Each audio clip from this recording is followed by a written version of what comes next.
वाजिबुल एहतराम, लायक सद एहतराम, अजीम शख्सियात, स्टेज की जीनत और सामने हाल में गैदरिंग में मौजूद कुर्बो जवाज से तहसील के दूर नज़दीक से आए हुए बुजुर्गों, भाइयों, अजीज़ों, अस्सलाम वालेकुम।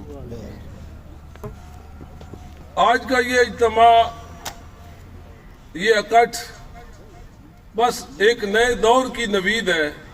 इसमें मैं भी आपको एक मैसेज दूंगा। बकौल इकबाल, उठो मेरी धरती के गरीबों को जगा दो, काखे उमरा के दरो दीवार हला दो, सुल्तानिये जमहूर का आता है जमाना, जो नक्शे कोहन तुमको नजर आए मिटा दो। हमें आज इस कौम को, इस अवाम को, इस धरती के लोगों को शऊर देने की जरूरत है। खुदा ने कुरान में इरशाद फरमाया और उसी आयत करीमा का ये बिल्कुल ऐन तर्जुमा है ये शेर कि खुदा ने आज तक उस कौम की हालत नहीं बदली, न हो जिसको ख्याल खुद अपनी हालत के बदलने का। ऐ मेरी धरती के लोगों, ये मेरी आवाज कुर्बा जवाज अपने गांव में भेजो, अपनी बिरादरी में डिस्कस करो, जिस होटल पे बैठो डिस्कस करो, दो चार दोस्तों में डिस्कस करो।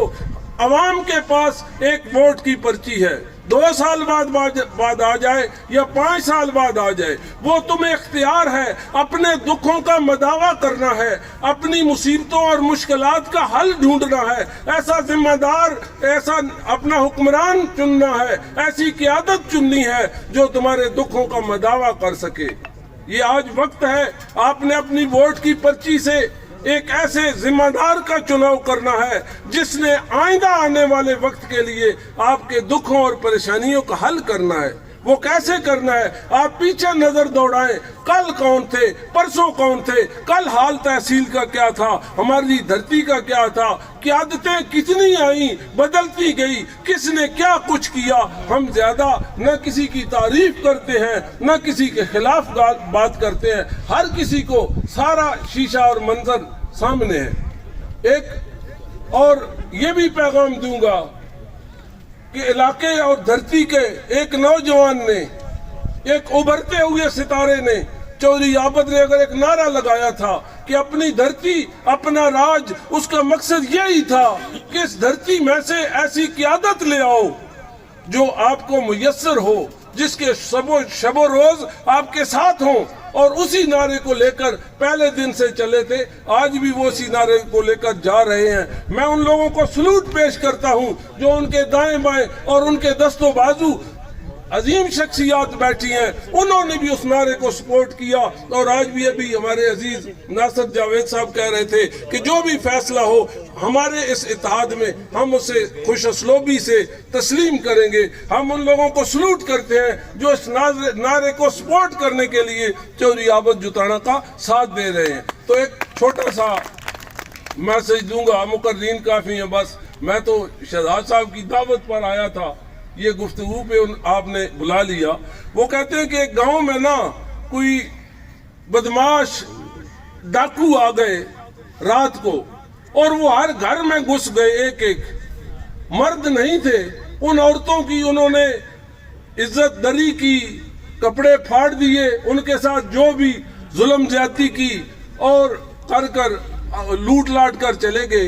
एक औरत थी, वो इतनी दलेर और जुर्रतमंद, उसने अपने साथ ज्यादती करने वाले का मुकाबला किया और उस मुकाबले में उसकी गर्दन उतार दी और अपनी इज्जत को भी बचा लिया। सुबह सारी औरतें अपने फटे पुराने कपड़े लेकर और अपनी इज्जत का रोना रोकर गलियों में आ गईं कि घर वाले आएंगे, उनको हम बताएंगी कि हम सब के साथ ये हुआ। और वो जुर्रतमंद औरत वो सर लेकर गली में आ गई कि मेरे घर भी वो आया था, उस बेगैरत का सर ये मेरे हाथों में है। ان ساری عورتوں نے کہا یہ کیا ہوا؟ اس نے کہا بھائی میں نے تو اس کے اپنے اوپر ہاتھ نہیں ڈالنے دیا۔ ان ساری عورتوں نے یہ سوچا کہ اب ایسا کریں، ساری مل کر اس عورت کو ختم کر دیں، ایسا نہ ہو کہ ہمارے مرد آئیں وہ کہیں تم ایسی کنجریاں نکلی ہو، اس نے بھی تو اپنی عزت بچا لی ہے، تم نے اپنی عزت ضائع کیوں کی تھی؟ ان ساریوں نے مل کر اس ایک عورت کو قتل کر دیا جو ڈاکو سے بچ گئی تھی، اس ایک کو ان عورتوں نے قتل کر دیا۔ میرے بھائیوں، اگر چودھری عابد نے وہ پرچم بلند کیا ہے، اس جرت کا ایک نعرہ لگایا ہے، تو اس دھرتی کو چاہیے کہ اس نعرے کو اپریشیٹ کریں اور سپورٹ کریں، اور اعلیٰ قیادتیں جو فیصلے کر رہی ہیں ٹکٹوں کی، ان کو بھی یہ اجتماع یہ میسج دیتا ہے، یہ پیغام دیتا ہے کہ ہماری دھرتی تو دیکھو، ہمارا حال تو دیکھو، ہمارا کوئی پرسان حال ہے؟ کوئی نہیں۔ وہ لوگ چند دن پہلے کسی نے سوشل میڈیا پہ نا چودھری فواد کی بڑی تعریف لکھی، میں نے کہا یارا کیا تعریف کرتے ہو؟ پہلے تھے وہ بولتے نہیں تھے لیکن کسی کی قدر ضرور کرتے تھے، یہ جو ہے بولتا بہت تھا لیکن فضول۔ مجھے بتاؤ کہ اس کے پورے عرصے میں پوری تحصیل اور حلقے میں کسی گاؤں میں کوئی بجلی کا نیا پول لگا ہو یا بجلی لگی ہو، کسی گاؤں میں گیس کا کنیکشن ملا ہو، پورے حلقے میں کوئی کالج بنا ہو، کوئی ہسپیٹل بنا ہو؟ ایک ڈھنڈورا پیچھا جا رہا ہے، ڈوئل کیریج وے، ڈوئل کیریج نے بھی عوام کے لیے درد سر بن گئی ہے۔ تو میری بھائی مختصر گزارش یہ ہے آخر پہ یہی کہ خدا نے آج تک اس قوم کی حالت نہیں بدلی، نہ ہو جس کو خود خیال اپنی حالت کے بدلنے کا۔